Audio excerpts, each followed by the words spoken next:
Right. Yep. Okay. Okay, now we can set the distance. Yeah, now we can do all the other things. Okay. And then we'll wait to record. We'll wait to record. And we record from that one, right? Okay. All right. Is this the right distance or should we be? It looks good, don't you? Yeah, I think it looks good. That looks good. Okay. Now we've got a. Next time, Okay. move the podium over that way so you That don't way. have the screen. But we'll do whatever. Okay, if that's where you want it. Yeah. All right.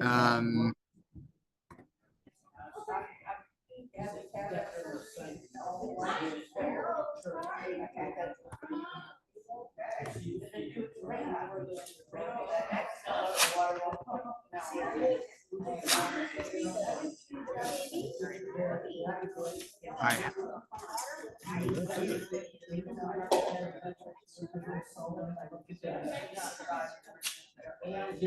Speaker view. Okay, how do you get this annoying? Oh, wait, here we go.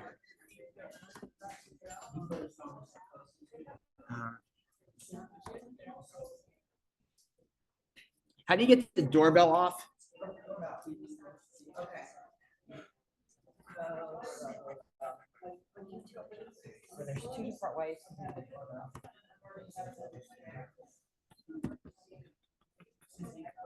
Is it on there, or do we have to go What are you trying to get?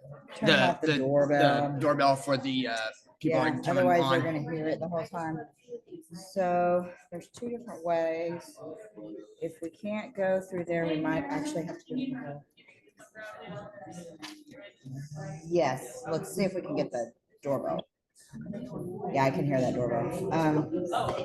Podium. Oh, the doorbell from the chat. Yeah. From the chat. So I think if we have to go into the actual site. See if it says, turn off doorbell for people joining. Select participants in the bottom right corner of the participants panel. Click more. So click More. And then play sound when someone joins or leaves. Awesome. Right. Okay. Okay. And then we say hi to the people. Hello, people.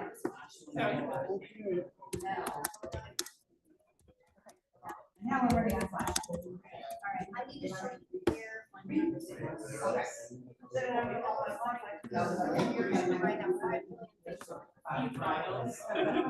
That's like why just lots of presentations. Okay, and then we're ready for thumb drive on this other side. Yes. Can we? Yep. Yes. And then maybe just save it so she can.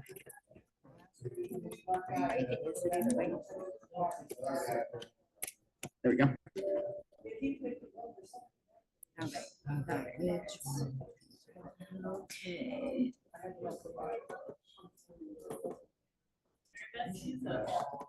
Oh, did she?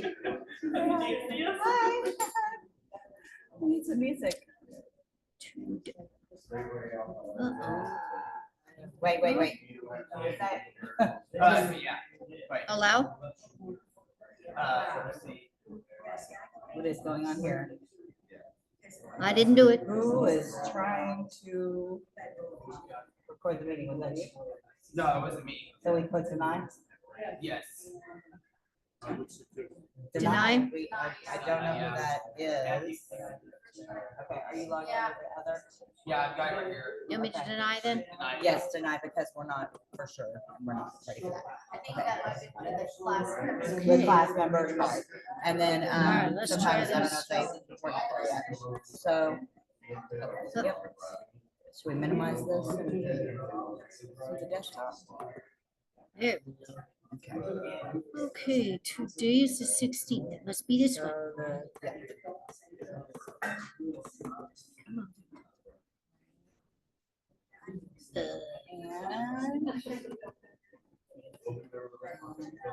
I usually do like file save as desktop. Either that or we just run it off here. Whatever you. I'm gonna take that with me. And put it on the. Oh, I won't forget. You it. won't forget. I won't forget. It's got my life on there. Okay. Okie dokie. And then we minimize because we're gonna Wait a share minute. screen. Let's just do this. And then I think. Yeah. Is that, What you think? is that good? Awesome. Okay, so are we going to?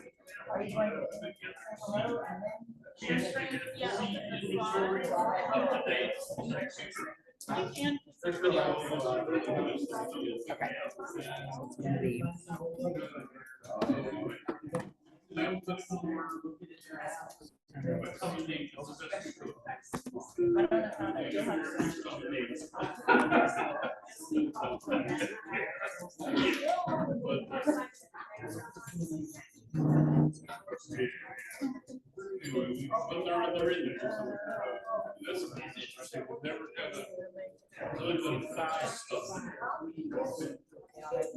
Oh, our slideshow? Yeah. Slideshow group? And then what do I do when it's her The turn? beginning? We'll switch it. We'll switch it out. We have to.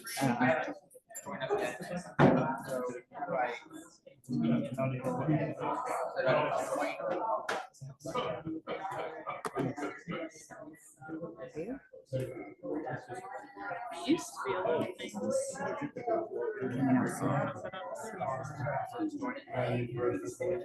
I didn't do it when you did slideshow. Beginning.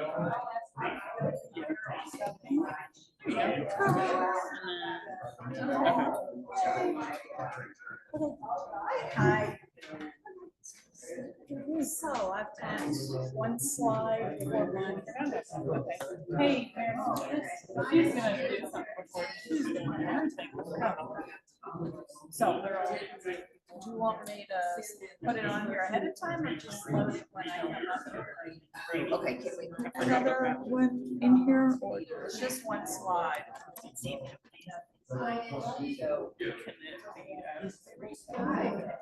Please. So I'll do my little slides to do hers. Okay, we are gonna have to save this. Okay, so we minimize. Go back. Okay, so we're gonna go back. We're gonna minimize.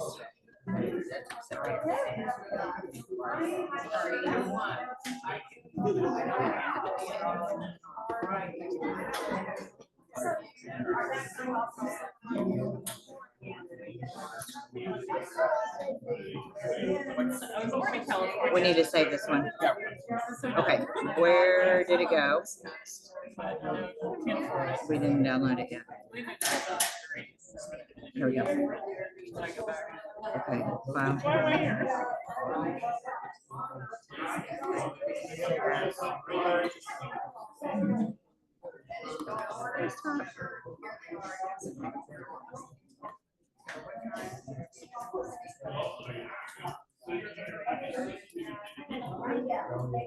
Wait till it stops blinking.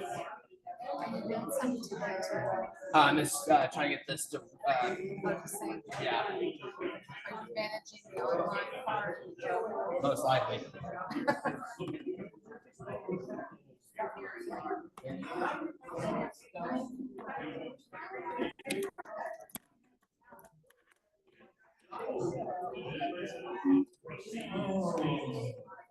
I know it's going to fit. This way or this way? Can you reach? Yeah. Yep. Can you figure out? Okay, I'll start working on this. So we're going to save hers. We've Okay. got the other two on here. All right. And then this is our presenter flash drive. All right. Too, but we saved it, but it's right here too. Joe?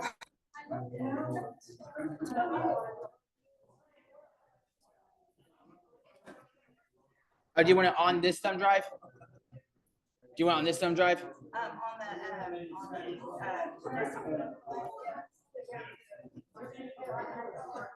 What? On the desktop. Oh, the one from the desktop put in here? Yeah, desktop. It'll be easier that one on the desktop? Just whatever your slides are. It's just one slide. Yeah. Move that to the desktop. Okay.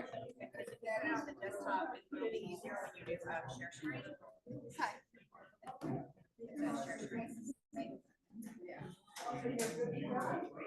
Hope I did that right. Okay, I see it up there above the Alice head. Yeah.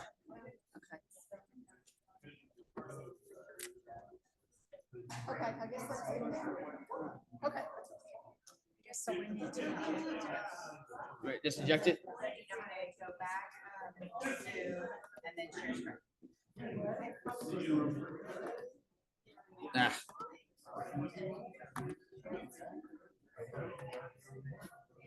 It says it's. But it has to be open before, right? Yeah, go back to Zoom.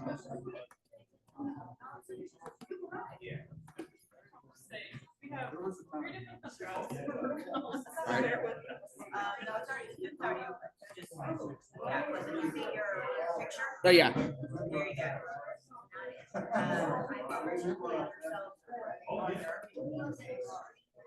Maybe just double click it.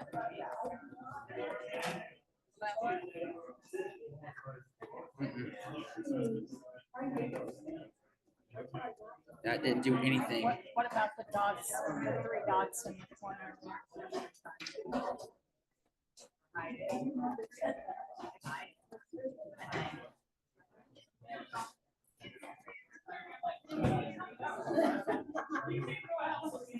Did you get your thumb drive first? No, I did not. Okay, let's get that first.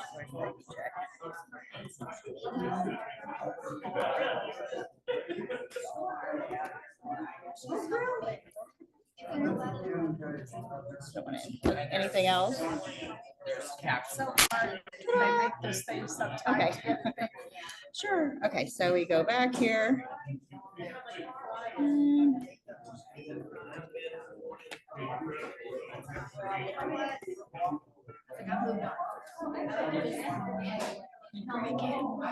see it popping back up. There's captions around the Oh, bottom.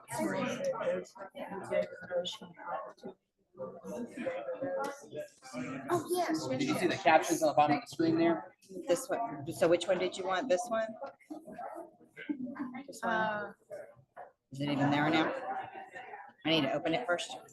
Yeah, it's not open yet. See, this is where it takes about a second. Let me close out of this. See the on the top Yeah. of that one. This one. So we have to open it literally. And then after we open it, now we can go back to share. You sure? Probably. Is that it? Yes. Did I get the right one? Well, yeah. Share. Yes. Ta-da. Okay, So I so, guess Teddy will bring that up when it's my turn to say something. okay, so we need to, Meredith is so cool and smart. oh, Right there, yay. So you stay up here with me. okay, You so wanna be who's on first? Okay, so- Who's on first? So are you gonna- You're on first. So we need I don't know. We need you, I'm just gonna right here. stand here. I'll just pop it out. Okay, slideshow. From beginning. Is that the first page? Yeah, maybe go to the second so they have something to read. Because they can see all this, right? Yes, they can see us. Yeah, go to the second page. Or just- there, they can see all that. Okay. And then I don't know why this is showing all these words down here, but Captions. the closed caption, we'll just have to leave that because it's time to start. Okay, cool. Okay, so what do you see?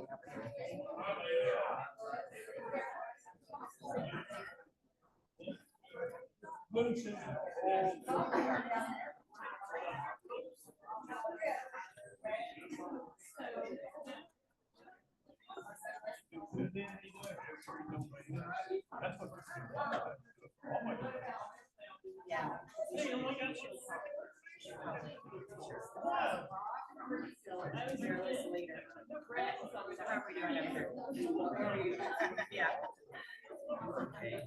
Okay, so what's going on here?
Wait, don't like this, don't like this.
Hey,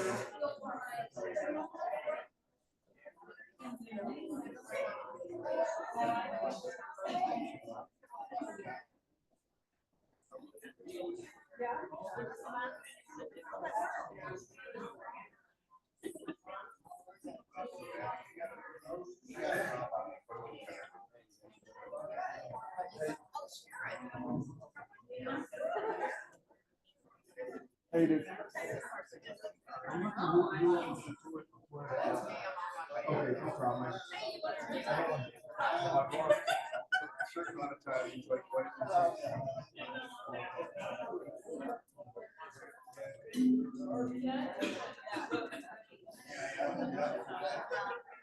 I do have a show with him, but there's no risk, you know, before, after, or whatever. Yeah.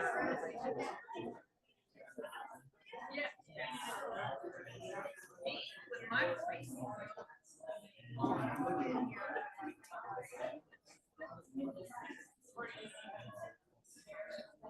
If there are announcements, yeah.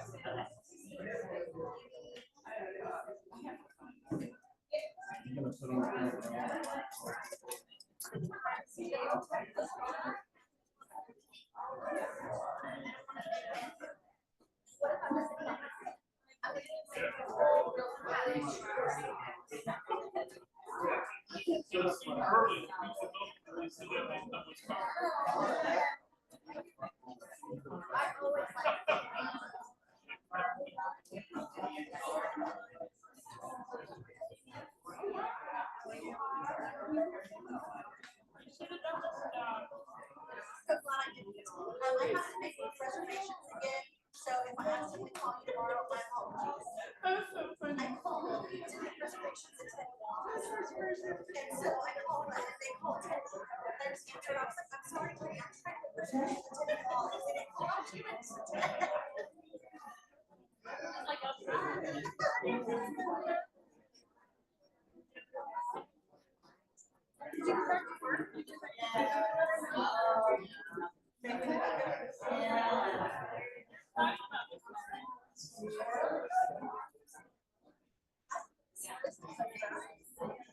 These are some amazing ones, like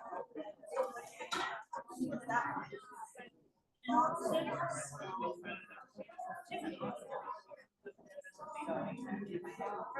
The soft coyotes.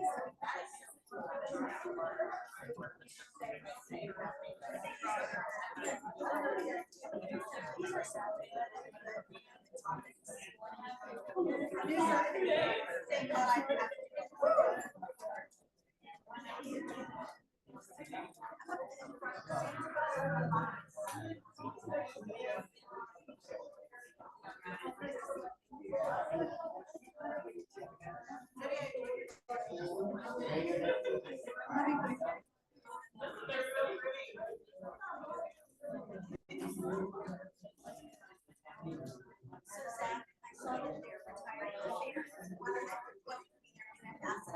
So they have 2 new ones. Yeah, they are. Just like trouble. I've been out there. It's so funny. Every morning, calling everything over the big animal grade. Like, wait a minute. I can smell it. So when they retire, it's staying there, it's just not. I'll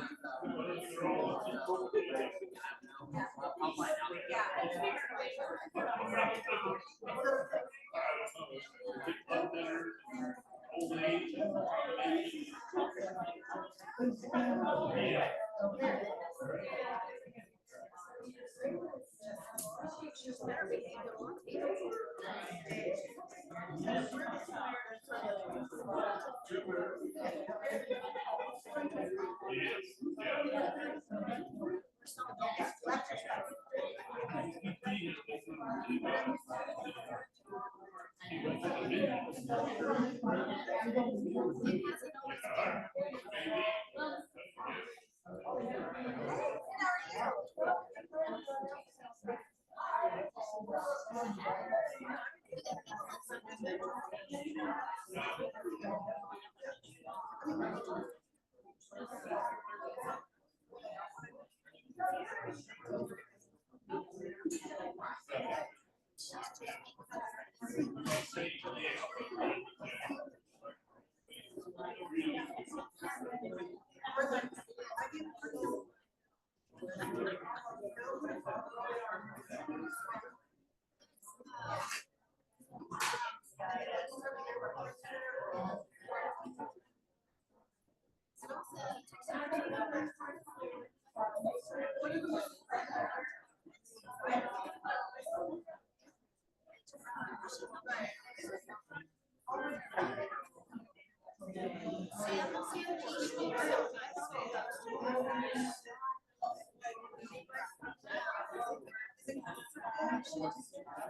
Oh, we saw there.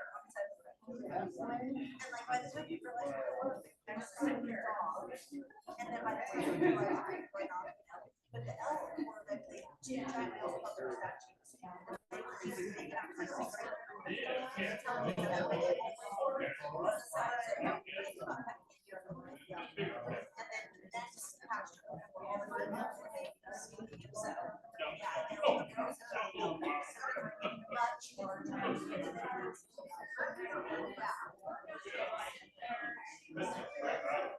Yes.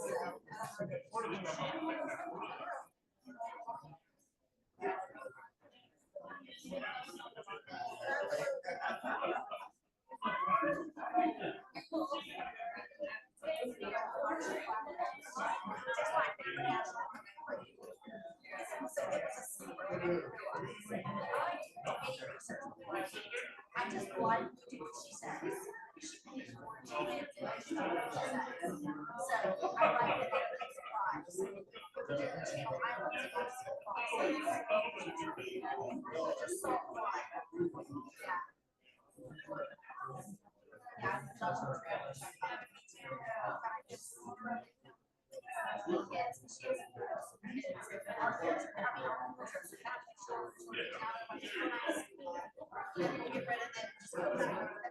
Trying to find that.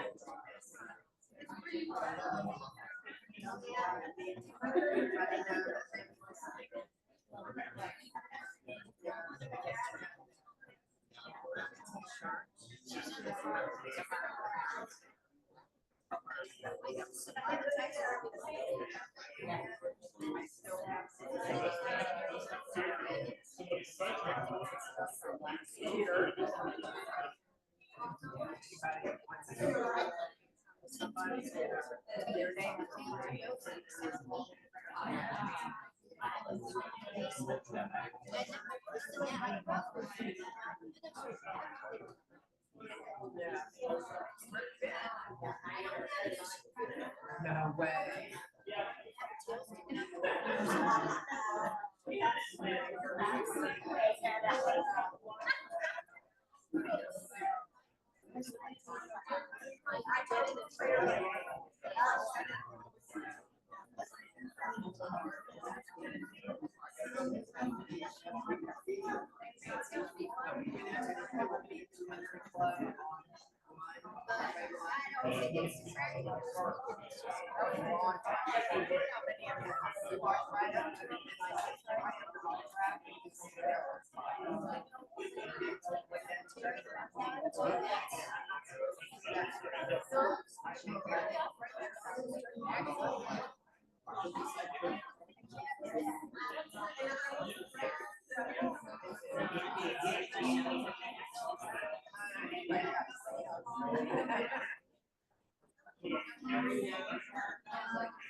That's fine.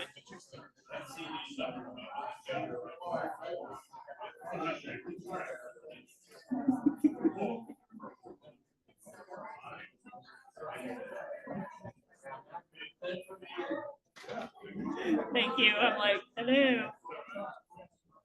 Can everybody hear me? Nope. Nope. You can hear me. Barely. I know, I'm too tall for this. I'll go down like that. Really quick, you guys know a money donation to the chapter for the raffles is over here. You probably read through the upcoming meetings. I'm going to cover some announcements. There's a call for photos and you do a signature release. You'll email this person, Jacob Dykes. He has a student working for a project, for an extension project. They're promoting water for wildlife. So if you have any photos of water guzzlers, rain gardens, protected riparian zones, and water efficient landscapes, he needs those photographs. So pass that on to the class if you can. Let's see. I have a lot of announcements that came through at the last minute, so sorry about this. Membership announcements, please be sure to sign in. If you haven't signed in, definitely do that. And then if you ordered your t-shirt, they're here. And if you don't remember your color, that's okay. Just look for your name. It's on the shirt. And then she also has the research pins and any research certs that you haven't picked up yet. And then Sharon, where are you? She has a couple announcements, so I'll let her give those. Come on down. I have my teacher voice. Okay.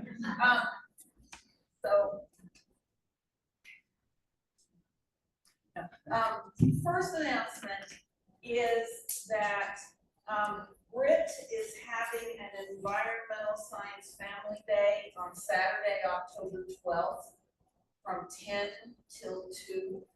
And Cross Timbers usually has a table and is, you know, there are a lot, I can't remember the list of other organizations that are gonna have a table, but Master Gardeners is one and so forth, and it's a day for families to come around. And I know y'all can see me, and I probably know my name is Sharon. So if you are it's outreach, and it does count as volunteer hours for VMS. If you are able to do that, and again, it's just a Brit out here outdoors, it's a nice day. What day and time, Karen? That is a Saturday, October 12th, from 10 till 2. time to remember my other announcements. Since I have moved out of the city of Fort Worth, TCU would like a Fort Worth resident to be part of the Neighborhood Climate Safe Coalition. And mainly what that means is attending meetings about once a month. You can either attend by Zoom or you can attend at one of the South Side libraries. It's the 76104 zip code, and the work that has been done for the last few years by the nursing program and public health program is at Glenwood Park, which is a historical park here in Fort Worth. And it would be nice if we could continue to have a representative. I don't think I ever once raised my hand to volunteer. I just attended and gave my moral support. So think about that. Thank you. Yes. Talk to me. Did that count already? Okay. Thank you. And I didn't tell you who I am. Brent, you always remind me, who are you? So my name is Teddy Zonker, Vice President. That sounds really weird. I'm standing in for Mary Beth tonight. She had surgery, back surgery, maybe 2 weeks ago. So she's recovering well. She'll hopefully be here in October. What I'll do is introduce Monica, but then Suzanne's going to speak really quick before Monica speaks. So I'm excited because Texas Native Cats, Monica Morrison made the drive from Dallas. She was a Dallas Zoo volunteer, a tiger docent, Big Cat Rescue Centers volunteer. She worked on an ocelot study in Mexico, African lions in Kenya, Africa, jaguar, big cat projects throughout South America. She is the founder of Texas Native Cats as of 2017. And I love this program. This was one of the first places that I volunteered when I became an astronaturalist last year. A lot of outreach, and it's not just sitting at a table. You think, oh, you're just at a table, but it's really fun because we play cat sounds and then people guess what cat it is. And she brings Terry, this ocelot, is he an ocelot? Taxidermy bobcat. She found him. She did not do that. So it's really fun. If you want to volunteer with her, she could use our help. I think that's it. And then now Suzanne Tuttle will speak on Tandy Hills, a little bit of help that they need out there. So bear with us. We're going to switch over the slides. Just one second. This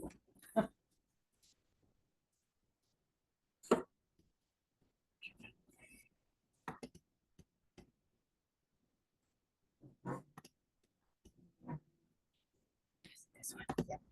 Thank you to Meredith.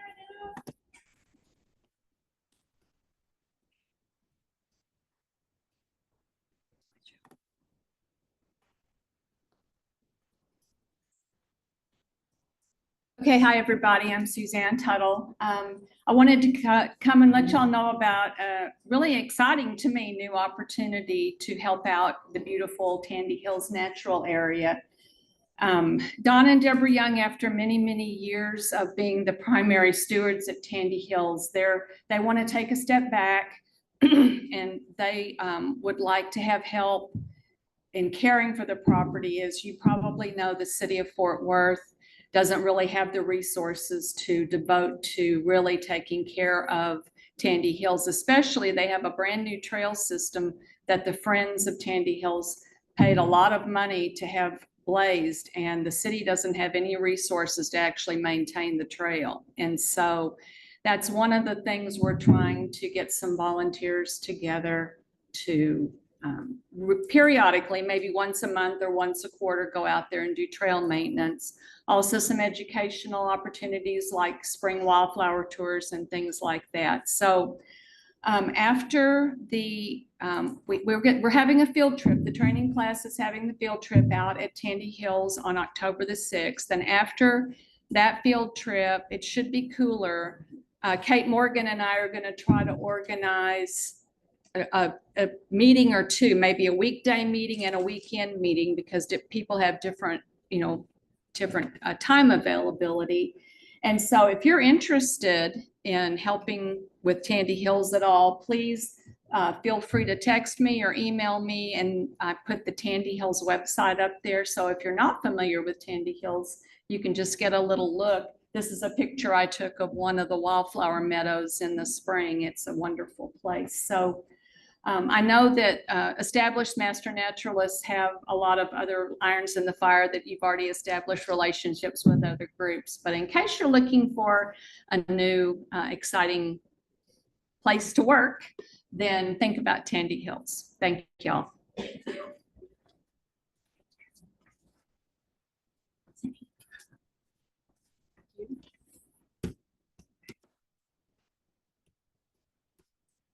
Brought some cards up here with her contact information too.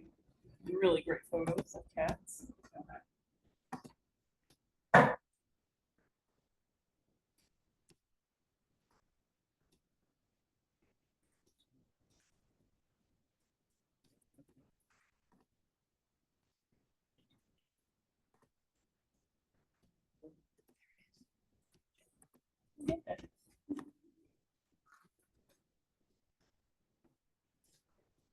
Okay. Thank you guys. That was a lot of switching over with all the slides, but y'all hung in there. We're here.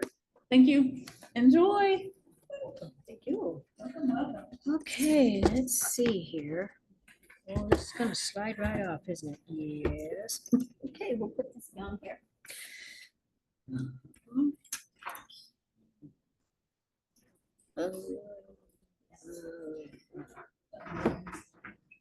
Okay.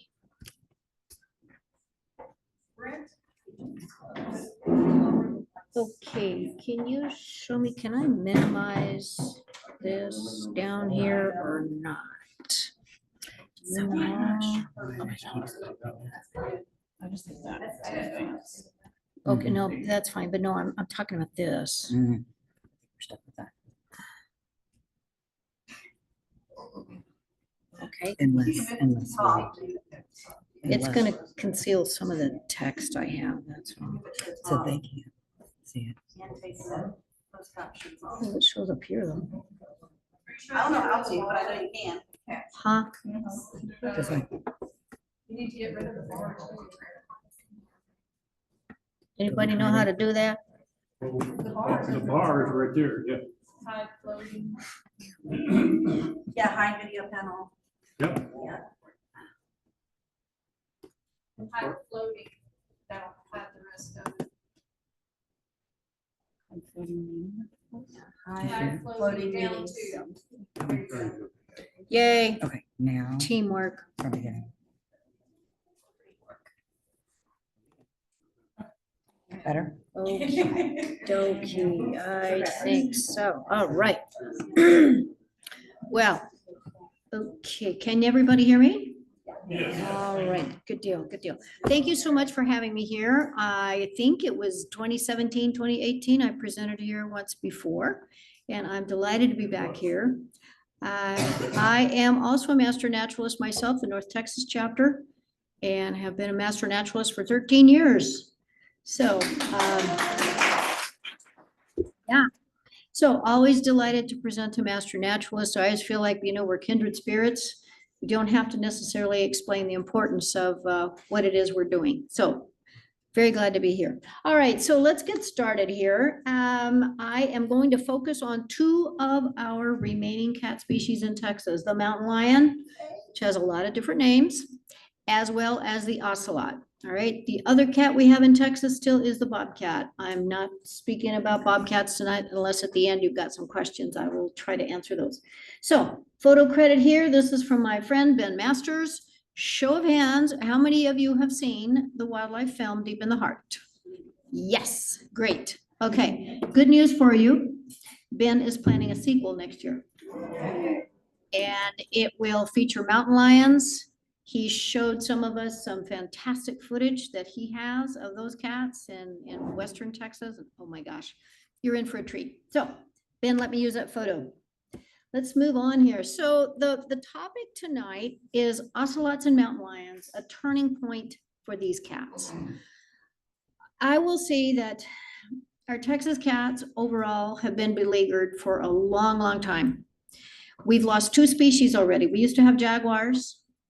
We used to have another small cat called the jaguarundi. They are both extinct in Texas now. We're left with 3. The bobcat of the 3 seems to be holding its own pretty well, simply because there are so many of these cats. Lots and lots of cats all over Texas, all over the country. That leaves us with the ocelot and the mountain lion. Now, I will tell you, I'm going to focus most of my attention tonight on the mountain lion. The ocelot picture is just beginning to come to focus here in terms of what's going to happen for this cat, but it's both of these have absolutely wonderful news, finally, for both these species. So let's talk about the ocelot first. Currently, there is a small endangered population of these cats in far South Texas. And when I talk far South Texas, I'll show you a map in a minute. We're talking around Brownsville and Harlingen. Okay, you can't get much farther south than that in Texas. That's where those cats live. They are classified as endangered by the U.S. Fish and Wildlife Service, as well as Texas Parks and Wildlife, and have been endangered since, really for about 40 plus years, a long, long time. Right now, it's estimated that there are anywhere from 80 to 100 of these cats, which is still an increase in numbers over what they had been several years ago, especially due to car strikes in South Texas. I'll talk about a little bit of that as well. Texas has, and this is quite remarkable, the only breeding ocelots in the United States in South Texas. There is occasionally a male ocelot seen in southern Arizona, kind of in the same general area where you may have heard about jaguars occasionally coming up through Mexico. But so far they've only been males, so of course there's no breeding taking place in Arizona. There is breeding here. These cats in Texas are confined to a very small area called thorn scrub. Now, how many of you have ever been to Laguna Abascosa National Wildlife Refuge? Okay, so you know what I'm talking about. Like, oh my gosh, this stuff looks horrible. I mean, for humans and so many other mammals, it's very, very inhospitable terrain and shrubs. But it's ideal for the cats because they can hide in there and they're pretty well protected in that thorn scrub. Believe it or not, we used to have ocelots as far north as DFW. Wow. Yeah, they used to exist in about 2/3 of the state of Texas, Louisiana, and Arizona. And now they are confined to far South Texas. Yeah, and you know the cause of that. I don't think I have to tell you probably what was the primary factor affecting these cats. It happens to be those of us that walk on 2 legs. Yes, humans. They have faced a bleak future for a long time. As Teddy mentioned, years ago, I went on a research trip with the Dallas Zoo to the state of Tamaulipas in Mexico, just across the border from Harlingen. And we studied ocelots there for about 2 weeks. We captured several and radio collared them. The idea was ultimately that the research gained from that study would lead to a translocation of a female ocelot from Tamaulipas into Texas. It's the same subspecies of cats. And over the years, nothing has happened. It's been one of these between Mexico and the US, quite literally. So much so that I just thought this is never going to happen.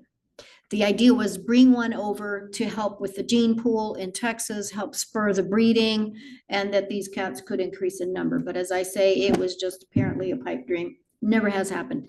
So they faced a very bleak future until recently. Now let's talk for just a moment about our mountain lion. Texas mountain lions, on the other hand, are the other end of the spectrum. They are classified in Texas as non-game. Do you know what that means? Does that mean something to you? Does to a few of you? Okay, non-game essentially means a species with no protection. They can be hunted, they can be trapped, they can be killed year-round. Typically, all you have to have is a valid hunting or trapping license to do either one. And there's no mortality reporting, nothing. So mountain lions and bobcats of our feline species both fit into that non-game classification. So they're non-game, and yet Texas Parks and Wildlife has some real concerns about them, and I'll talk about that more in a minute. We have 2 populations that we know of in Texas, the West Texas population the Trans-Pecos, and the South Texas population. There are real concerns, especially about the South Texas population. The cats are hunted, they've been trapped. I can now say, however, they are non-game species with limited regulations. Limited, it's coming. No. This is just the start, folks. This is just the start, I guarantee you. In spite of all this, of what the picture that I painted, there is really reason for optimism for both species. So let's talk about the ocelot a bit more. As I mentioned, it's endangered in South Texas. 95% of its habitat is gone. 95%. And those of you that have been down to lower Rio Grande Valley, you've seen the highways that are there. What really astounded me when I was there the first time were the wind turbines. Oh my gosh, they're huge, as you know, and kind of loud if you're outside. So they have to contend with that and hurricanes and so forth. Okay, that's covering up some of my text. Urbanization is their biggest threat. No, actually, it was one of their biggest threats that occurs down there. Car strikes are the biggest problem that they face, right? And there was one year, I think it was 2016 or so, I believe there were 8 killed by cars. When you have such a limited population, 8 is quite significant, as you well know. All right, so ocelot facts, just a little bit about them. What do they eat? Well, they're small cats, first of all, so they don't eat typically big animals by any means. Rodents, rabbits, fish. They live, as we said, in the thorn scrub in far South Texas. Their range is South Texas, all the way down through the Amazon. The Amazon is their true base. That's where almost, with the exception of our bobcat, that's where all of our cats originated in this country. All right, the Amazon is their stronghold. They migrated north. So that's where you find the most of them. They weigh 15 pounds, 30, I think, would be a really big ocelot. And the males are bigger than the females, but that's a really large ocelot. They're not a whole lot bigger than a house cat, quite frankly. Breeding is maybe 1 to 4 kittens, although 1 or 2 is quite typical. And they don't typically breed too often. So limited birth rates for these cats as well. But here's the great news, folks. Last August, Texas A&M Kingsville received a nearly $14 million grant from the U.S. Fish and Wildlife Service, with $12 million of that earmarked to breed ocelots in captivity in South Texas. Like, what? Yeah, I was stunned when I read that.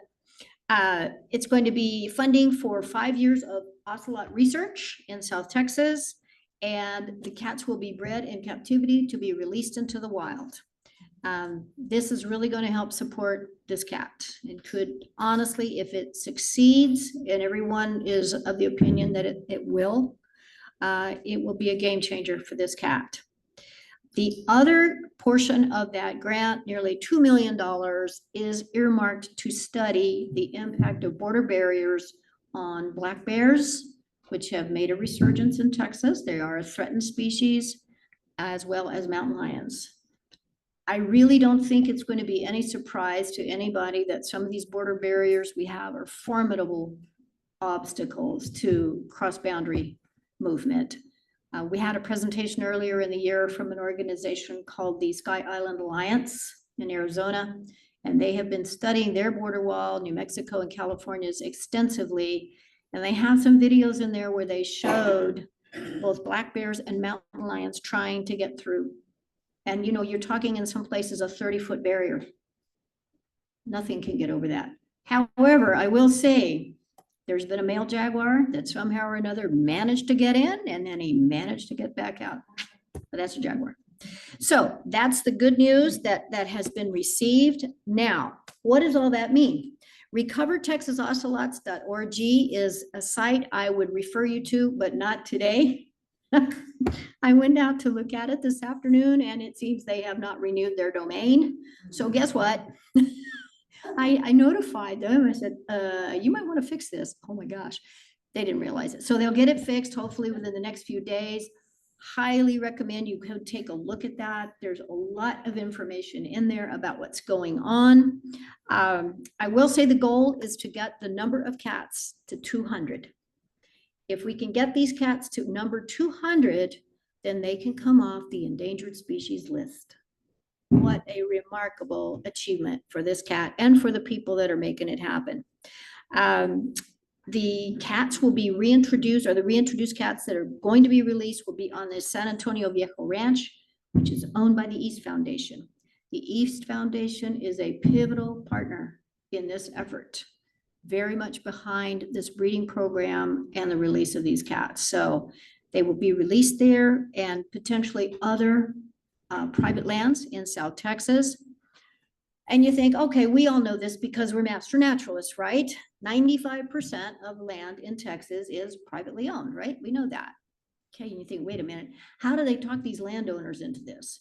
Now, do they really have to worry that an ocelot is going to kill their livestock? No, not really. No, they're too small. But as an endangered species, there are typically all kinds of constraints that come along with that status and what people have to do if they have an endangered species on their land. So what happened is U.S. Fish and Wildlife Service initiated what's called a safe harbor agreement with landowners. And it was on the landowner's part, purely voluntary for them to sign it or not. So a number of them have. I don't know how many. I don't honestly know which ones. I think they're probably keeping that quiet. And the safe harbor agreement essentially says that if the landowners will allow ocelots on their land, that if something should happen to that ocelot, if it gets killed, if it gets injured, that Fish and Wildlife will hold harmless that landowner. So the landowners then have been given the green light to go ahead and do your ranching, your farming as you always do. Be aware of these ocelots, but if something happens, it happens. That's the only way any of this would have ever happened. Without that safe harbor agreement, we'd still be back to 100 ocelots and no sign of improvement. So essential to have that. Okay, well, I can't really read all that. So anyway, but that's just, that's what's successful about the agreement. Would increase the number of ocelots. Not only that, it will increase the genetic diversity. One of the concerns in South Texas for these cats has been inbreeding, just as it has been for other species. Most notably, you probably know that about the Florida panther. A lot of inbreeding occurred there years ago. So this will help to safeguard that. So where do they live? Okay, again, if I can step over here. Can everybody still hear me? Yeah. Okay, so Cameron, Willacy, and Kennedy counties right here on the coast are their current habitat. Might check with the Zoomers because they may not be able to hear you without the microscope. Oh, Microphone, sorry, microscope, biology whatever it teachers. is. Sorry, Zoomers. No. That only comes through there. I'm picking you up on the computer itself, right? Well, that's okay. I can try to stand in front of this. Okay, so those are the 3 counties where they exist currently. This breeding program is going to shift the release of these ocelots that are bred farther west. It will still be South Texas, but it would be Cameron and Jim Hogg counties. All right, the reason for that, quite frankly, one of the big reasons is they wanted to get them away from the current population. Another concern along the coast, of course, is hurricanes. So they wanted to safeguard these cats. So that's the plan, to release them on these private lands in Texas.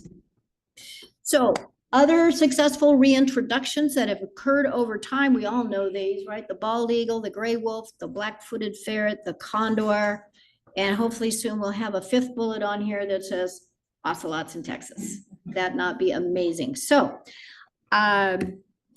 Ocelot Underpass, this is another undertaking that TxDOT has contributed in South Texas. They've built, I think it's somewhere on the order of around 8 or 10 different underpasses in South Texas, not just for ocelots. I mean, quite frankly, it's for all wildlife, but the hope was that ocelots would use it. And they're a little bit, I don't know, they seem to be a little bit hesitant more so than some other species. The bobcats just back and forth, the coyotes and so forth. It took the ocelots a little while to realize, okay, what is this thing? And now they're using it. And these underpasses really do save lives. And not only that, of course, by channeling wildlife through there, they are preventing car strikes, which of course damages cars or worse. And it's really, I don't know if you've ever seen any of these before, but they have fences on either side, both sides, actually, both sides and on both sides of the highway for these underpasses that kind of channels the animals down into the underpass. So they can't just dart across the highway. And it's been so successful, TxDOT is planning to build more in the state. So yeah, good news. Sorry? Yeah, Parker County. Parker County, yeah, okay. Smaller city out there in January. Oh, and deer are big enough to cause some real damage, if not more, to your cars. Yes, yes. This image is from U.S. Fish and Wildlife Service. I think it's just beautiful little photo here. I will say one of the factors too that has contributed in years past to the demise of this cat. I don't think it was so much in Texas, but more so in Latin America. These cats were heavily harvested for their fur, for the fur trade. Thousands and thousands and thousands were killed. It's now illegal. Does it still happen? I imagine, but not in the numbers that it did. So that's ocelots in South Texas. Now I'm going to move on. Teddy, how much time do I have? Never mind, I'll look. 7:30. Okay. As I told her, I said, if you let me, I'll stay up here all night talking about cats. I'm sure you'd like to go home at some point. So mountain lions in Texas. This cat was a collared cat out in West Texas in Fort Davis. It was part of a research study there. You can kind of see a little bit of the collar there. So that's what I'm going to be talking about next, our mountain lion. This this image, I don't know if anybody has been down there to see it. I have not. One of these days, I hope to.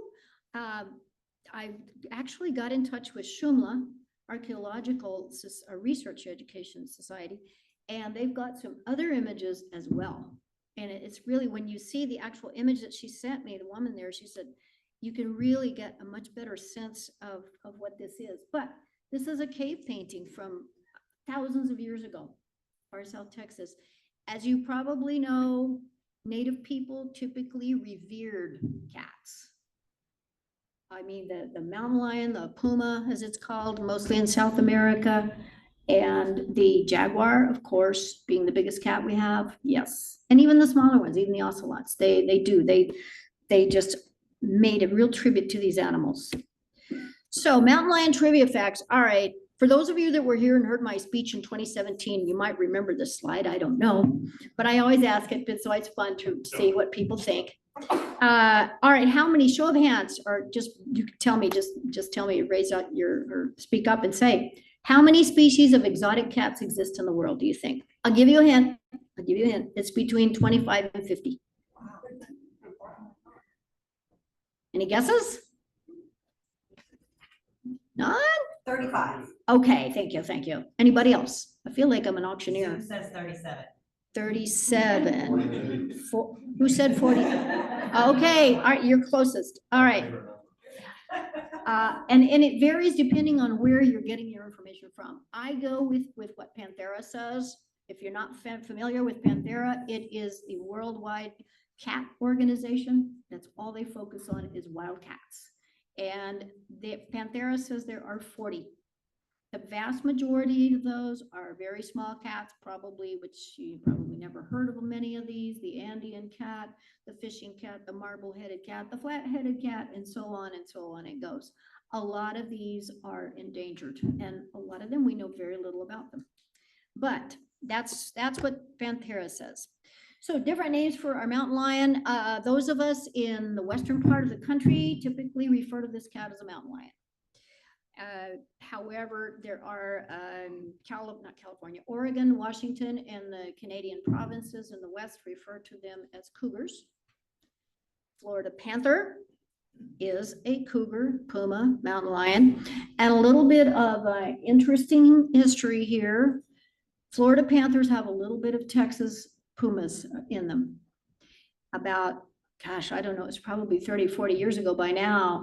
The Florida panther having a lot of genetic problems because of inbreeding. They were landlocked, they still are for that matter, landlocked. They're surrounded by highways and farming and ranching, so much so that it caused inbreeding problems. You know, the crossed eyes, the kinked tails, and so on. So Texas to the rescue. There were several female mountain lions taken from Big Bend National Park, taken to South Florida to breed with the cats down there to help even out the genetic abnormalities. And I will say our girls did a good job. They really did. Go cats. So they produced offspring. The offspring did not have the genetic abnormalities that had been present prior to that. And then at the end of this breeding program, the girls were taken back to Big Bend. So yeah, it's a pretty cool story. All right, so a lot of different names. Typically, as I say, mostly you'll hear mountain lion around here. You see the derivation of some of these names. Again, think of where these cats, where their stronghold is. It's in South America mostly. And next, I just want to show you briefly a little bit of the lineage of our cats. Now, I have just condensed some of these just for the sake of space on the screen. What I wanted to show you here were two. The Panthera lineage, those are the true big cats of the world. All right, the tiger is the biggest, followed by the African lion, followed by our very own jaguar, number 3, and then leopards. Mountain lions, while a large cat, are not considered a true big cat by scientists, in part because they can't roar. They can purr, which the big cats can't do, but they can't roar. So mountain lions are actually the 4th biggest cat in the world, but they're not true big cats. So those are the big cats. They are the oldest. They've been here for 10, almost 11 million years before present time. And then later on, the other ones followed those. So you see there toward the top, we have the puma lineage, the puma and the jaguarundi, that if you look at the postcard up here, this little bitty, this cat really is even smaller than an ocelot. Strange looking cat. I've seen one in Mexico in the wild. And the cheetah. Yeah, the cheetah, you think, wait a minute, how did the cheetah get in there? Well, if you think back in your geography lesson from way back when, you know that at one point there was one landmass. And so a lot of species, you know, could not intermingle necessarily, intermingle, but move back and forth. So much so I remember reading last year, I think it was, somebody was walking along the Mississippi riverbank and there had been a big drought. So the river level had dropped a lot. And this fellow came across something sticking out of the bank there and he pulled it out. It's this gigantic jawbone. Turns out it was an African lion jawbone from prehistoric times. Yeah, can you imagine finding that? Wouldn't that be awesome? Anyhow, so not too surprising when you take it in that context. So where do these cats live? All right, this is historic range is the brown all across the United States, part of southern Canada, all the way down to the tip of South America. It's the most widely spread terrestrial mammal in this hemisphere outside of us. Ranges in 28 different countries. It's amazing. Talk about an adaptable species. It's our mountain lion. The red indicates the current habitat. And again, here, if you look at the map of South America, where the Amazon is, right in here, you can tell, yeah, that's where those cats live. If you've never been to the Amazon, I highly recommend it. It's fantastic. It's just a fantastic place to see, my favorite. So that's where they live now. They've been confined here in the United States to the west in the Rocky Mountains, and then up into Canada and so on. So what happened? Why did those cats lose their territory? Because of us, again, not us directly, not those of us that are here, but our forebears. When the Europeans began to colonize this country 200-300 years ago, they came with this attitude that the only good predator was a dead one, and they did a darn fine job of eliminating predators.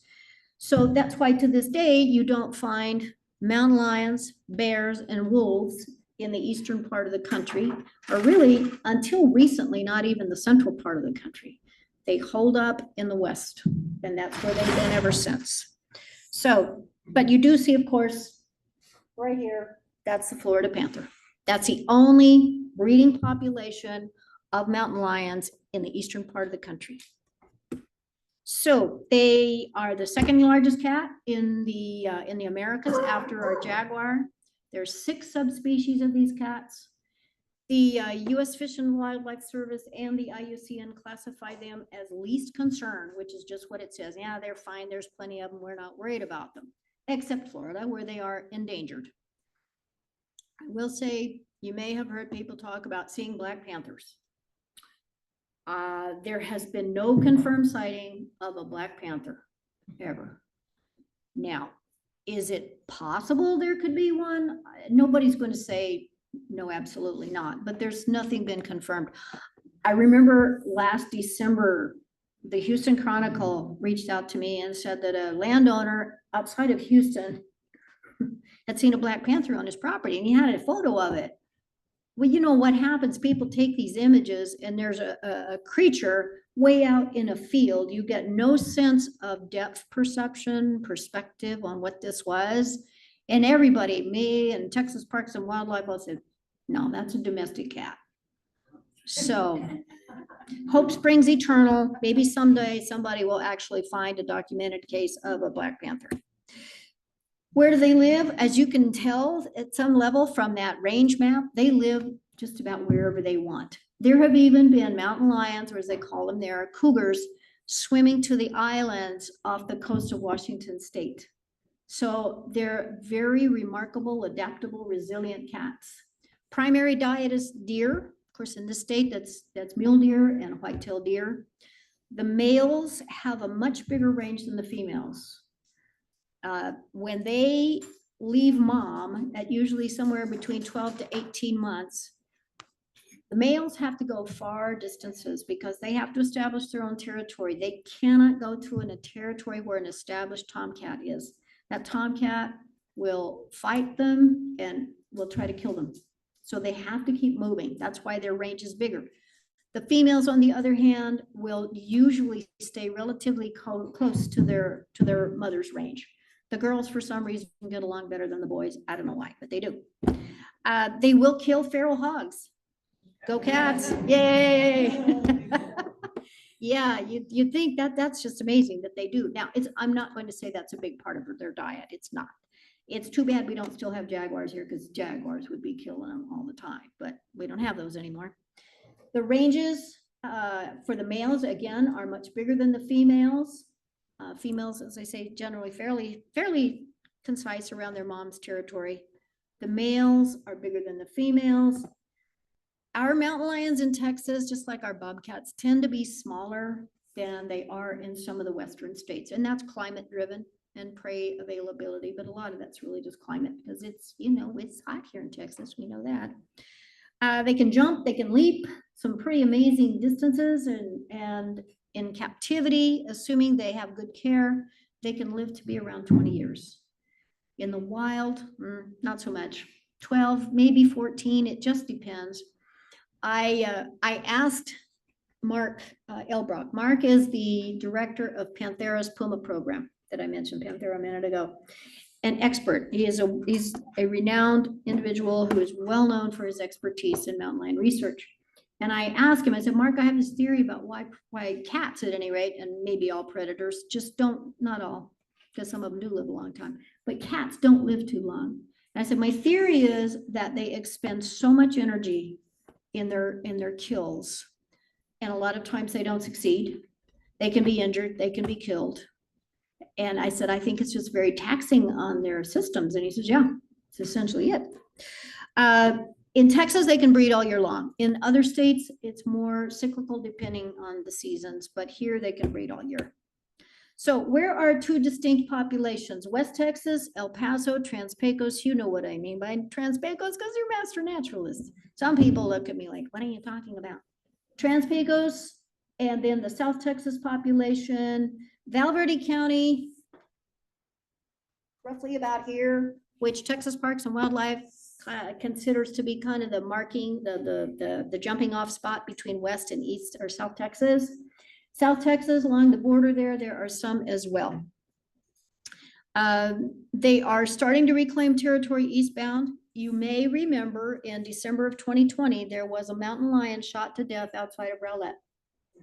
Yeah, we remember that. Yeah, and now Where that cat came from, who knows?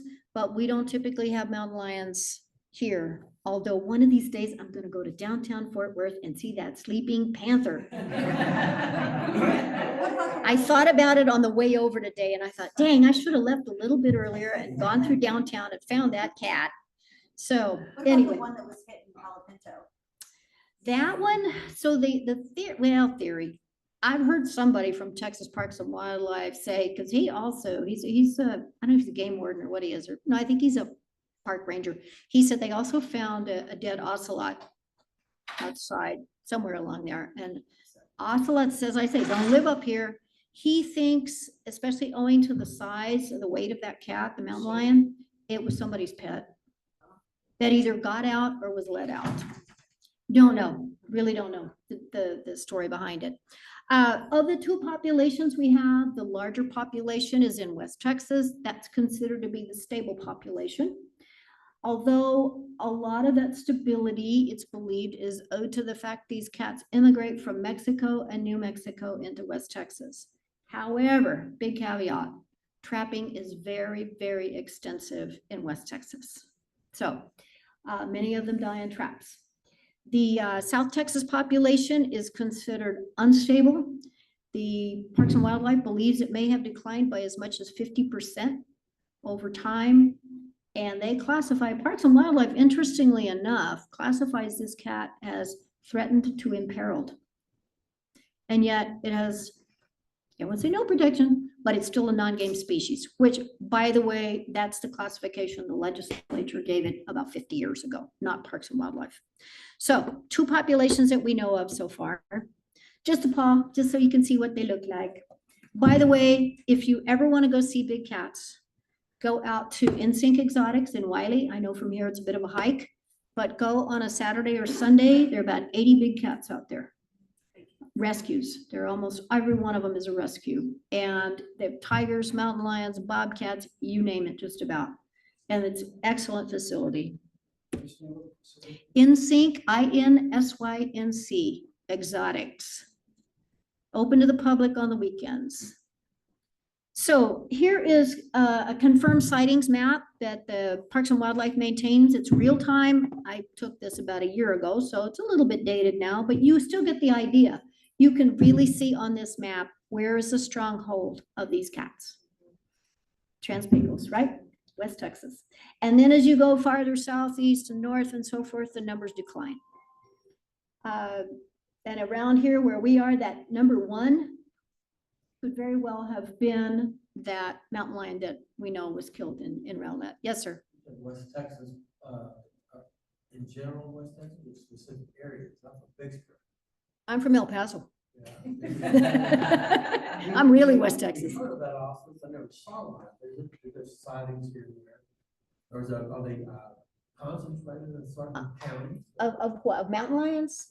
Also, Ocelots? No. No, that's why I say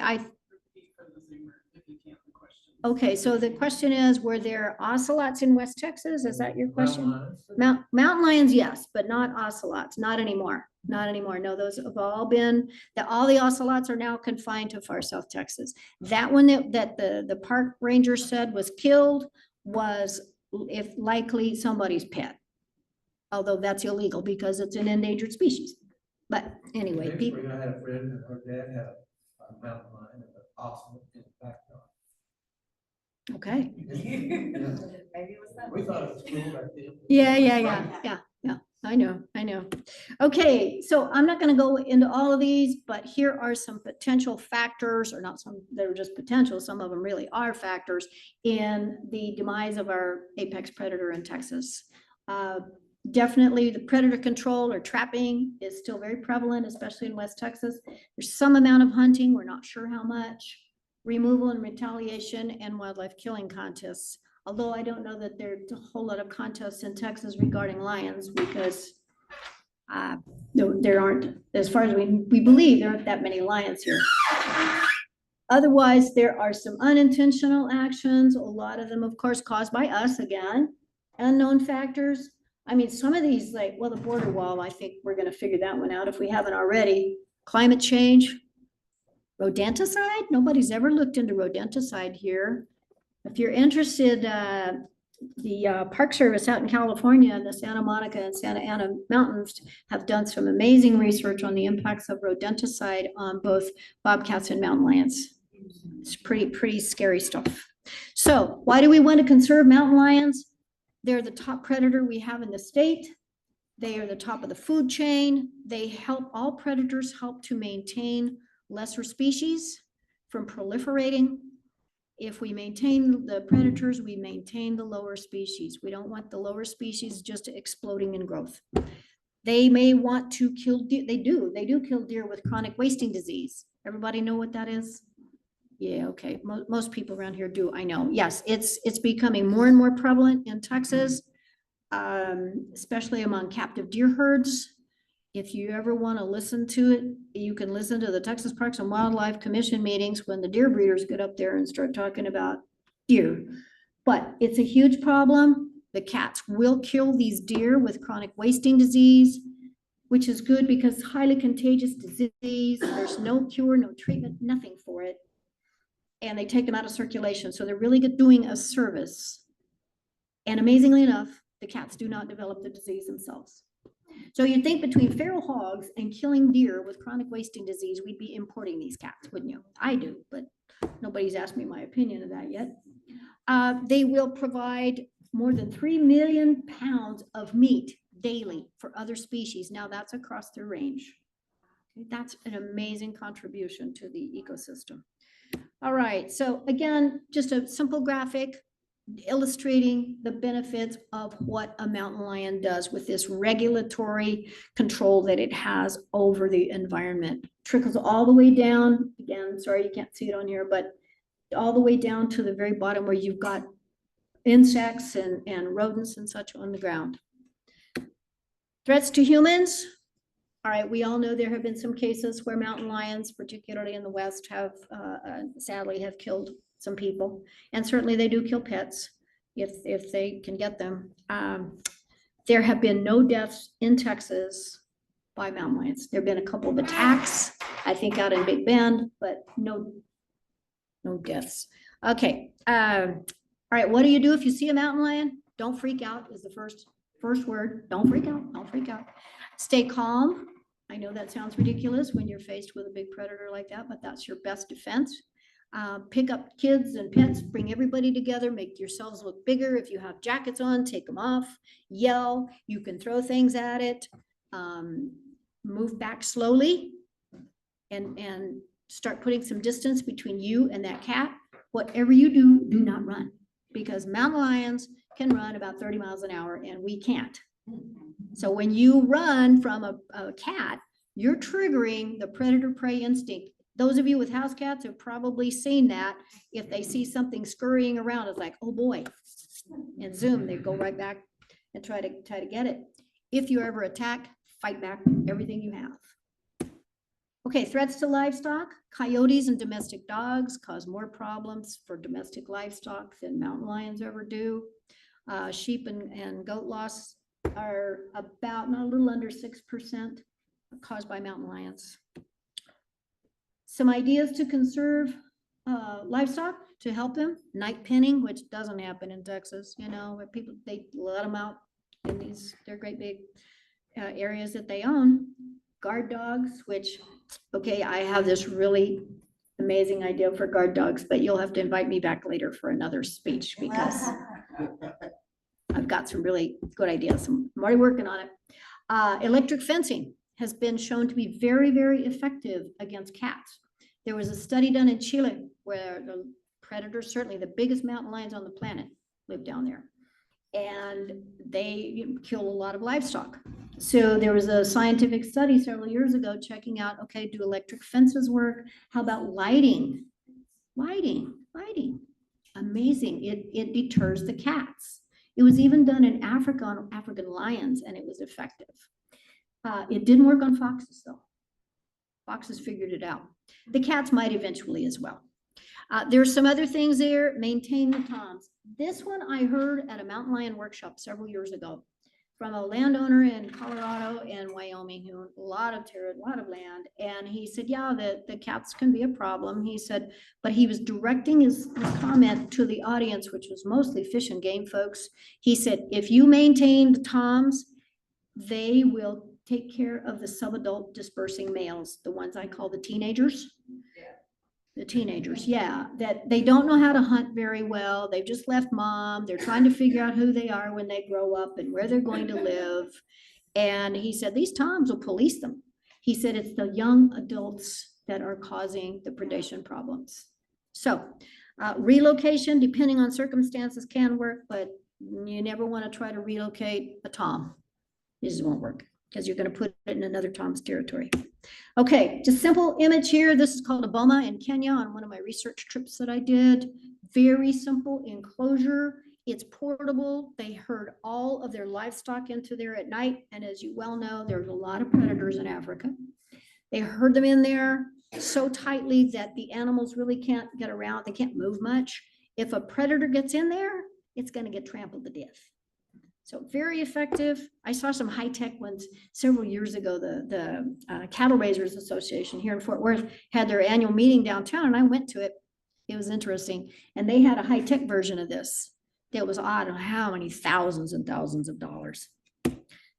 Livestock guard dogs.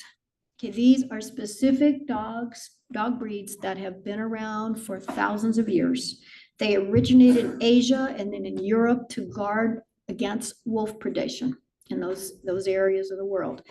They are, a lot of them are 125 pounds, very large dogs. Depending on which species it is, they will fight to the death to protect their herds. Texas A&M AgriLife has a big program out in San Angelo on livestock guard dogs that I attended earlier this year. Fascinating, just fascinating, but very, very effective in protecting herds. So, okay, all that's background. You think, okay, lady, would you get to the good news, please? All right, so that is now. So that's early mountain lion management. Yeah, I know. That's from 100 years ago when they were treated as vermin, which sadly, I think there are still people in Texas that view them this way. Okay, they do. Current status, non-game, there's no limit on the number you can kill. There's no mortality reporting that's required right now. We are only one of 2 states that allow trapping, the other one being Utah. They are classified, as I mentioned earlier, as imperiled, threatened to imperiled, and in the species of greatest conservation need, they are classified in that as well. We have no management plan for this cat currently. So prior efforts to help, there are a couple of them. One was it was legislation back in the early 90s. There was a push for game status. It never went anywhere, didn't get any traction. That one failed. Scientists came together in 2010, essentially trying to identify threats and concerns and some potential solutions. Flatlined on that one too. A graphic here to represent the status in the other states. I'll just summarize and say the other states, by and large, classify this cat as a big game, meaning there's hunting allowed, not trapping, but hunting with seasons, bag limits. They protect females with kittens or spotted cats. They require what's called harvest reporting, mortality reporting, and only Texas and Utah allow trapping. Texas is the outlier. We're the outlier still to this day. The numbers at the bottom represent, and unfortunately, again, it's obscured here, but that shows you the number, the estimated number by states, by groupings of states. The unknown at the bottom, Texas, right now. Public opinion. Texas Native Cats worked with Texas A&M a couple of years ago on a public attitude survey toward mountain lions. And God bless Texas A&M because they did all the work. Other than we came up with the questions, but they did all of the distribution, all the collating of the results. You see some of the results here at the bottom. By the way, this survey is available on our website, texasnativecats.org, if you want to look at it. It's really interesting to read some of these results. You know, these are the top numbers here. Yeah, efforts should be made to ensure that they survive. We could certainly learn more by having some more research studies, and they're an essential part of nature. Yeah, they sure are. So in 2020, Texas Native Cats launched an effort that, and this has always been my belief for years, that it didn't have to be this way, that we could make a change. And so a group of us came together that we now call ourselves Texans for Mountain Lions. And there's a website by that name as well also. So we've been meeting now for over 3 years, every month. Every month. It's a core group of us, probably about 10 that meet. And we're the ones that pushed this petition. In June of 2022, we had meetings with Texas Parks and Wildlife executive leadership. And these were our requests. Let's conduct some research. Let's have harvest or mortality reporting. Let's ban canned hunts. Do you know what that is? Some do, some don't. Okay, quite simply, a mountain lion is captured. Usually it's in West Texas. It was. A mountain lion is captured. It's put inside an enclosure where it can't get out. A hunter comes out with or without dogs, has a rifle, and the cat is let out of this enclosure briefly and blam. It is not what the hunters call fair chase. So that was another one. We wanted to ban that. We wanted 36-hour trap check times that is consistent with regs in Texas for fur bearers, right? We're not asking for the moon here. Let's just make it the same as what we do for fur bearers. Managed by region. As I mentioned, the population in West Texas versus South Texas, we believe is very different, to say nothing of the rest of the state, right? So managed by region. An advisory group. Let's have a group of people get together and figure out what is the best path forward. So what did Texas Parks and Wildlife do? They said, no, we're not going to do that. However, the Texas Parks and Wildlife Commission, which the commission is a regulatory body, they're appointed by the governor, 9 members, and they make rules and regulations for Texas Parks and Wildlife. This is not the legislature we're talking about. These are regulations, not laws. So we approached, the commission said they wanted to have a stakeholder group convened. Okay. And so the Parks and Wildlife says, we'll do it. So that happened. There were a number of people from all facets, ranchers, hunters, trappers, conservationists across the board that met 5 times in 2023. And out of that came a report that was delivered to the commission in January of this year. And the commission then directed Parks and Wildlife to plan at the March meeting, which was the next scheduled meeting for them, on 36-hour trap checks and canned hunting ban. March of this year, Parks and Wildlife presented its recommendations to the commission based on that January request. And on May 23rd of this year, I am delighted to tell you that the commission voted unanimously in favor of a ban on canned hunts, as well as 36 hours, that no live mountain lion may be left in a trap for 36 hours or more than 36 hours. Yeah. And I have to say, public opinion was invaluable in this. The commission wanted to know, what does the public think? So there was a survey available through Parks and Wildlife, and it asked people, what do you think? Do you have any comments? At this meeting on May 23rd, it was announced there were over 7,000 responses, which set a record. 91% were in favor. 91%.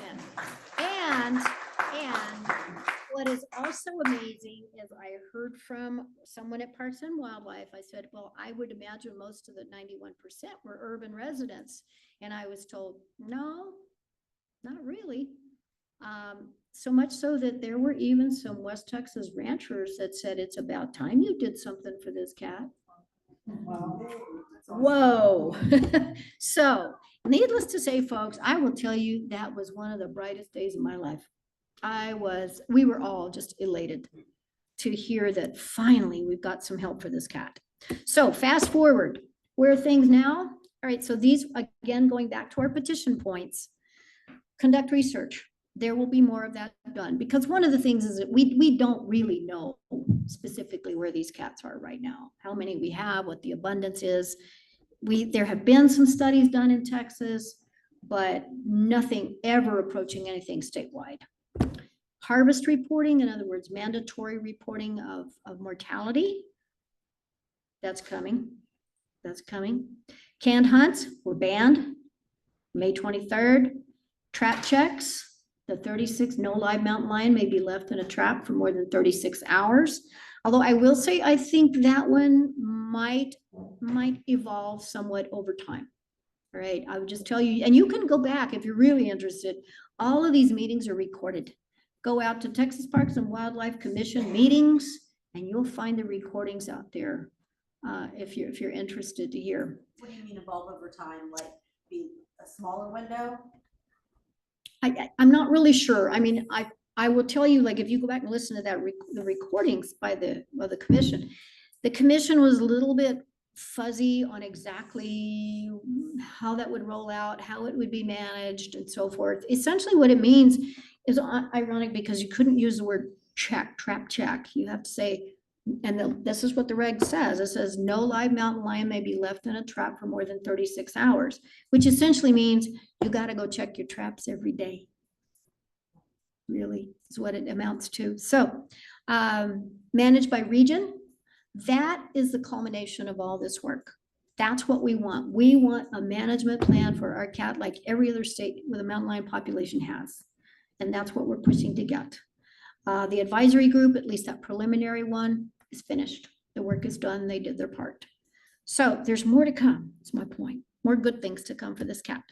This is the happy group here outside of the Parks and Wildlife building on May 23rd. A lot of different folks there. Texans for Mountain Lions is certainly there. Sierra Club, Defenders of Wildlife, and others. So when the results were announced at the commission meeting about being 91%, and then the commission said they all voted unanimously in favor, we sat there, we just clapped. We couldn't cheer, but we did clap. So I'll leave you with this. Although science is necessary, it's not sufficient for the challenges ahead. Scientific and technological expansion uncoupled from public values made a huge difference in that outcome of those regulations, have been major contributors to the current ecological dilemma. Here are some sites for you to take a look at. TexansForMountainLions.org is our launch pad for all the work we're doing for mountain lions. Deep in the Heart, you've seen. Texas Native Cats has a newsletter. If you're interested, you can go out to our website and sign up for it there. We're, of course, on social media. We're always looking for volunteers. Love to have a Fort Worth chapter of Texas Native Cats. Really what Donna has been with us since day one, and bless her heart, she traipses over to Dallas periodically to help us, but we'd really love to get something going here in Fort Worth as well. And one other thing I mentioned, we are launching an education program on mountain lions in public schools in Texas this fall. It will be TEKS aligned. Yeah, so that's the start. The goal is, my grandiose idea here is someday I'd like to see it statewide for all of our species of cats, but it's a step at a time, I do want to bring this to your attention. This was a last minute thing I plugged in here. We have virtual guest speaker presentations that are free, right? Periodically. We had this woman, Amanda Dutt, speak to us last month, did a fantastic job talking about black bears and mountain lions in Texas. And I said, would you do it again later? And she said, yeah, sure. So she is planning to speak to us on September 29th on these two carnivores in Texas and her research. And if you are interested, you can, well, again, it's kind of obscured there, monica@texasnativecats.org. Or you can find it on the website and just send me an email there and I will send you a link. Again, it's free. It's on a Sunday afternoon at 5:15. Lasts about an hour and 15 minutes or so. So, I forgot to mention, maybe you get AT for it too. Because AT, yeah, I know North Texas allows me to get AT for this. So with that, I am done. Thank you so much for indulging me. I'm sure I'm over time. Yes. Not too bad. Okay, questions?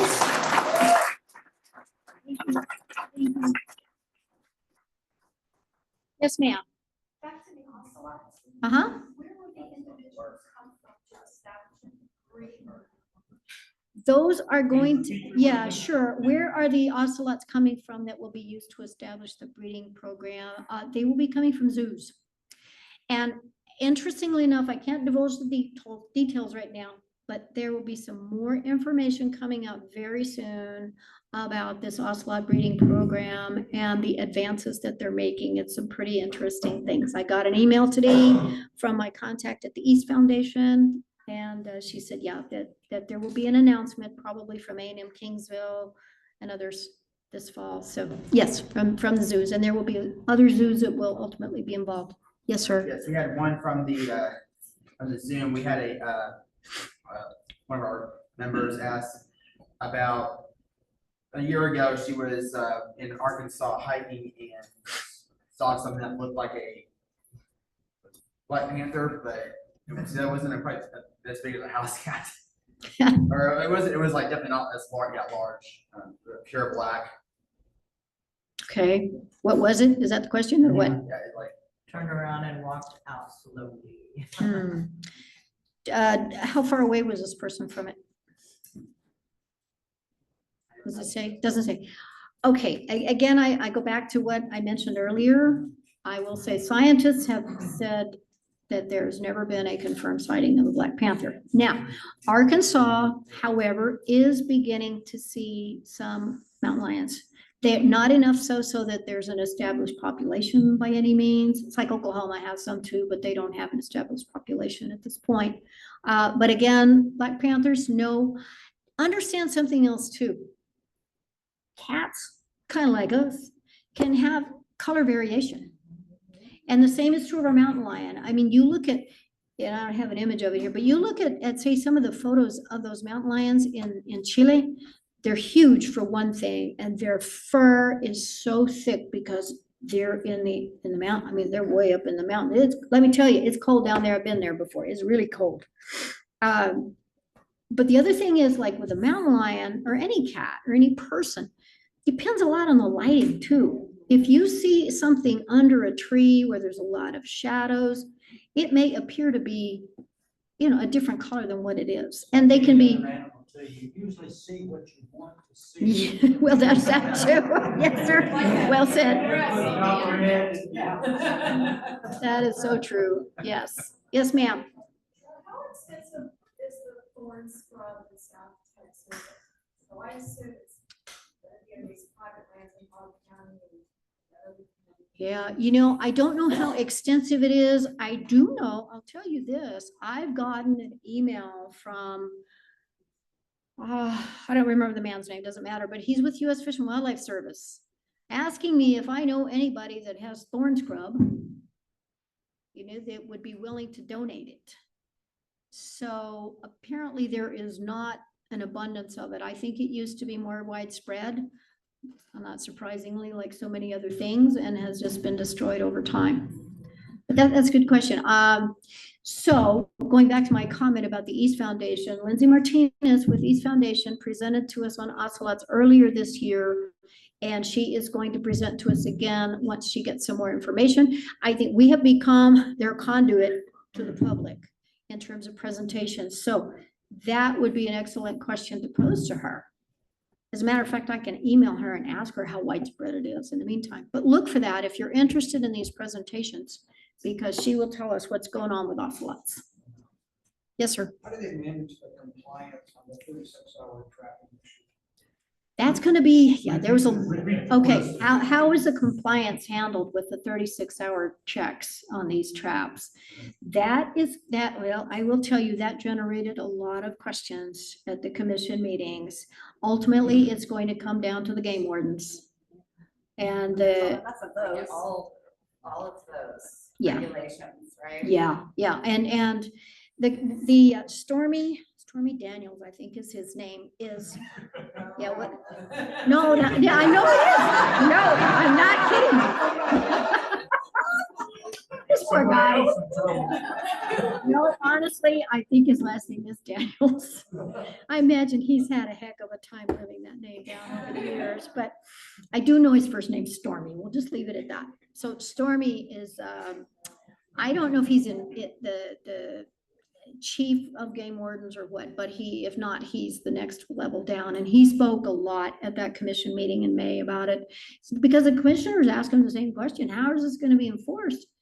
Game wardens will have to enforce it, They're so. supposed to tag their traps, right? Because they have, I mean, from Deep in the Heart, they have the bear traps that are like this, and they have like the cage, but they're supposed to tag them, right? With their own names and everything. They're not supposed to be tagged. They don't have to, no. And most of them, we understand will not, because they don't want people to know who's doing it. But that just amazes me that you have to tag your fishing traps, but you don't have to tag. These are non-game animals. I know, it's stupid. I know.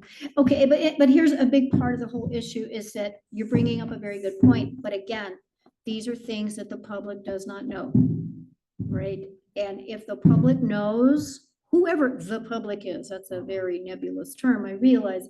But if people find out this stuff, then there will be a real push. Like, what do you mean?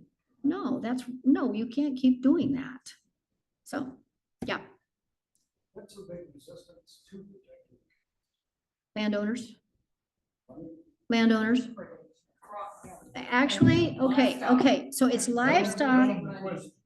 Okay, so what's the big issue about the cats and you know, who's behind the not wanting changes for them?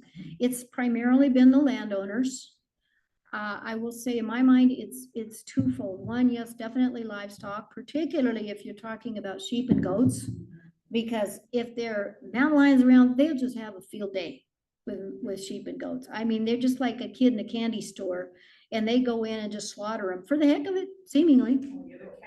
Yeah, they're cats, right? They're cats. Oh boy, this is fun. The other thing we learned though, I see Texans for Mountain Lions. This was a couple of years ago. We had a rancher talk to us one time, who with his family owns a gazillion acres in this state. I don't know how anybody can have that much land, but anyway, he said, we're not worried about our livestock. He meant cattle regarding the lions, because a cow or a steer is just too big for a lion to take down. Jaguars can do it, but not the mountain lions typically.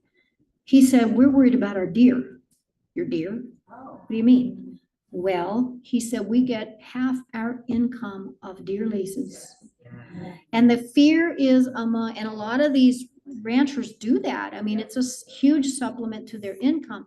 And their concern is that these mountain lions will take out the prize bucks, I guess they are.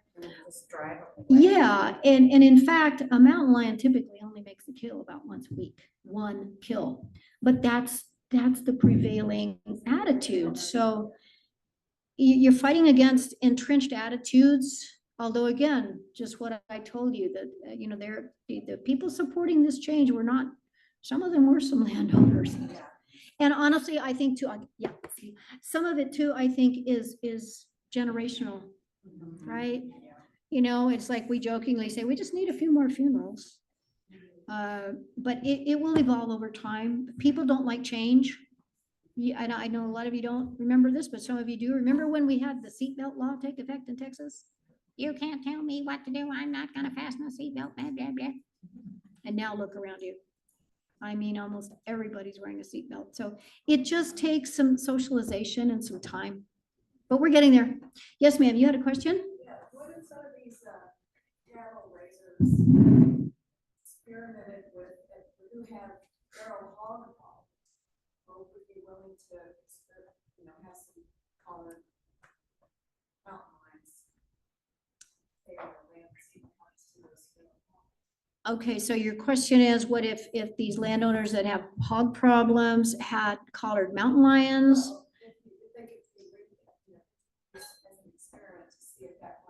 Oh, thwart the hogs? Possibly. You know what does? So I told you I went out in April. I went out to San Angelo to this livestock guard dog program, an all-day workshop. Several of the livestock producers there said that the dogs will keep the hogs away. And I asked him later, I said, did I hear you correctly? And they said, yeah. And I, why? Well, they don't know for sure, but they think just the presence of the dogs and the barking keeps them away. Now, the dogs don't go fight them or anything like that, but they said, yeah, it keeps them away. And you think, then why doesn't everybody get a livestock guard dog? Well, of course, there's an expense. They cost a little over $1,000 per dog. So that's a lot for a small producer. But yeah, I mean, your idea has some validity. Let's try some things, by all means. Yeah. Anybody else? Yes, sir? Presenting the captive breeding program, is this data or experience to show how successful that will be? For the ocelots? Okay, so the question is, how successful will the captive breeding program be for the ocelots? It's TBD at this point. To my knowledge, they haven't, there have not been any successful fertilizations. I mean, this is all gonna be, in vitro. So, I'm sorry, not in vitro, artificial insemination. Time will tell. Time will tell. And it's probably going to require some, gee, that didn't work, so let's try this instead. I think it's going to require some tweaking. We'll see. But I mean, certainly it's worked with other species. So that's the hope here. Somebody just needs to tell the ocelots that. Anybody else? Just to clarify, the assistant commander of the game ward is Stormy King. Stormy King. Okay, thank you. He would probably, poor Stormy, he'd probably be throwing daggers at me right now if I said Stormy Daniels. Thank you for that. Okay. All right. Well, thank you so much for having me. Much appreciated. Thank you.